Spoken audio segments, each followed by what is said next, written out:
listening to the Mark Bradford Alchemy for Life podcast. Let's talk about my favorite person. No, it's not me, silly. Well, hi there. Tesla and the Whole, which is not a band name, but it should be. You see, I have much reverence for Tesla, and I'm not talking about the car company or the car of the same name, although I do definitely appreciate them. Instead, I'm talking about the man they're named after, Nikola Tesla. In fact, I have a picture of him, along with 3 other people, in my office. Tesla is responsible for creating alternating current, the AC motor, a one-way valve with no moving parts, the Tesla coil, radio, yes, radio, they took that from Marconi and gave that to him, rightly so, and many, many other things. Well, but why do I mention him? Well, one of the things he came up with, believe it or not, is actually the concept of the remote-controlled vehicle. There are probably millions of 9-year-olds that have at least one remote-controlled vehicle in their toy box, just sitting there leaking battery acid all over the place, because they are focusing on the newer thing now. They range from racing drones to little tiny helicopters to RC cars to weaponized drones the size of your car, remotely piloted by the Air Force. It's a ubiquitous concept. We all get what it is. We all get it now. To understand the concept of a remote-controlled drone, you have to understand that remote control sends out a radio signal, which controls the drone. You have to understand that these signals can't go through large pieces of metal, that your frequency has to be different than someone else's, or you get crosstalk and interference, and that you can't control a drone anywhere and everywhere. You have a certain range. You might even understand that there's a lag and that you don't want to fly it over a moving train because there's all sorts of problems there, and you lose your expensive drone. But it wasn't always like that. When Tesla talked to others about his idea of a remote-controlled device, they didn't have a clue what he was talking about. They couldn't envision it. They couldn't because there are a lot of concepts to grasp, like we just discussed, to get the idea as a whole. Tesla, immersed in his electricity, sometimes literally, radio and technology, found it very easy to understand it because he already knew the supporting concepts. Why do I tell you this? Because there are concepts that we encounter that you may not get immediately. Sometimes you have to explore and embrace the foundation. In fact, some of the most meaningful things in your life started out first by understanding those supporting concepts and building up to this very important thing in your life. Enter Alchemy for Life. Yeah, shameless plug. See, I realized that the concept of Alchemy for Life and alchemy sits very comfortably in my brain because I understand all of the supporting concepts.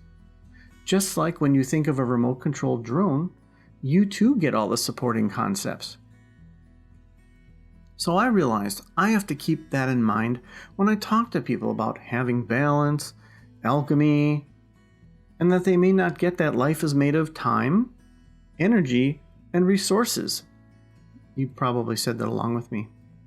And those elements are spent on 5 facets of life. My experience has been that when people get the foundational concepts, one by one, they're really amazed. The challenge is getting them there. See, that is a very important thing. I'll say that again. The challenge is getting them there. Like anything complex but not complicated, you have to make sure first that the people understand the basic foundational concepts.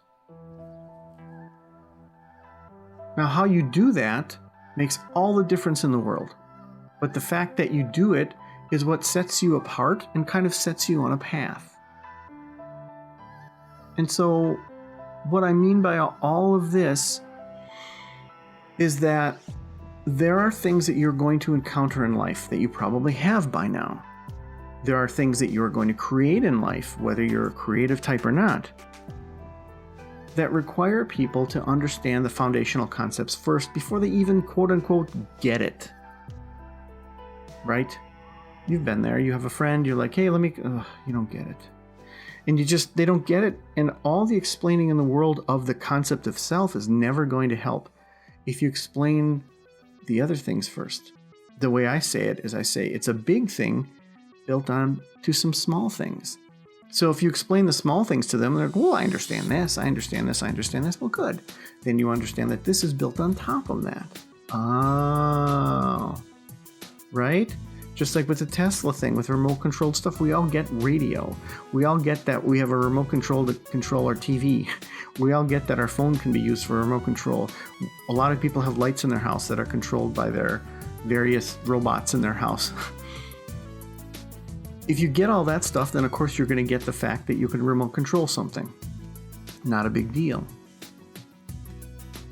And why that's ever so important, and why it can save you a tremendous amount of stress, both coming and going, is that if you're having trouble understanding a concept, perhaps you need to take a step back and understand the fundamentals of the concept.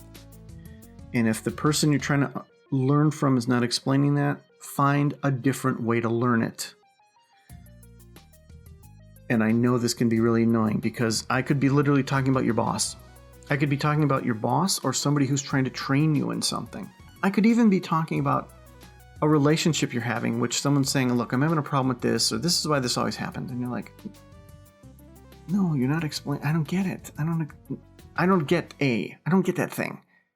So you have to take a step back and say, let's take some baby steps. Treat me like I'm a toddler. Explain that to me. And once you get those little things, you're like, oh, well, yeah, of course I get that. You just didn't explain that right. That's the A part. The B part is you're on the other side of this. You have created something. You're Tesla. You created alchemy for life. You created some big giant concept that really isn't a big giant concept. It's just a different way of looking at things. And people are like, oh, that's nice. You do this coaching thing. That's great. And you're like, well, yeah, it's more than that. It's what life is made of and what we spend it on. What? Right. Let's take a step back. Let's talk about time, energy, and resources. Let's talk about the 5 facets. Oh, now you're envisioning your productivity column. Now you're envisioning your fun column. And now you see in your learning column, there's really nothing. And I think that's what's bothering you. I think that's why you have this, you're itching to learn something. Oh, so yes, alchemy for life. You get it now?